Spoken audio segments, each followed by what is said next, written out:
Welcome to Community Connections. I'm Lori Matway, the Associate Superintendent for Student and Community Services.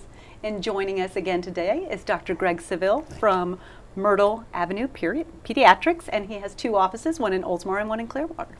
Welcome, Dr. Savel. It's always a pleasure to be here, and I appreciate you having me. Well, you know, it's always interesting to see what's in the news. Now, Absolutely. This one is a little bit of a sad news.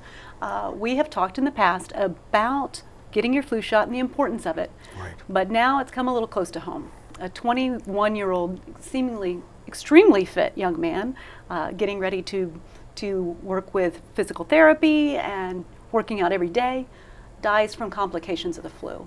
What is happening this year? Why is it so different? Well, the truth is, it isn't different. It's just closer to home here. Every year, 78,000 people die in the United States of flu and flu-related diseases. These are 78,000 healthy people. We're not talking about people who were on the edge of death before, which is why we preach to everybody every year to get a flu vaccine. And even though it doesn't always work, it can lessen the symptoms, or it could keep somebody else alive. It's much more typical for a 21-year-old to get a little sick from the flu and then end up going to a grocery store where he might have a casual conversation with someone who has a compromised immune system, maybe someone on chemotherapy for breast cancer, for example. And by that just casual contact, that person gets sick and dies.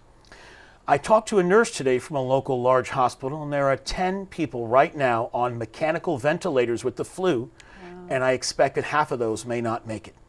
So this year we may have a larger proportion of that 78,000 deaths right here in our county. In fact, last night on national news, it was told to us Pinellas County is #1 in the United States for flu cases. #1 in the U.S. for flu cases. So it isn't different, but it sure is closer to home. It's right here. So is it too late? Can we still get them? Absolutely. And here's something interesting. I saw 25 people in my office today with the flu, the most in my 30 years in practice in a given day. And I reminded those people, some of whom had had the flu vaccine and it didn't work, but for the ones who hadn't, they had to come back 10 days from now and get the vaccine because it could prevent a different strain of the flu. It is absolutely not too late. There's a lot of people who visit us from South America in the summer.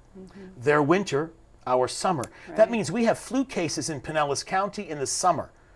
So as long as the flu is still available in its vaccine form off until the end of May, it's never too late to get that vaccine. But right now, the sooner the better. Great. Great advice. Thank you, Dr. Savel. Thank you for asking. Well, today's episode is about obesity. Yes. And we have some questions from students. So when we come back from break, we're going to talk about those questions, starting with our elementary school students.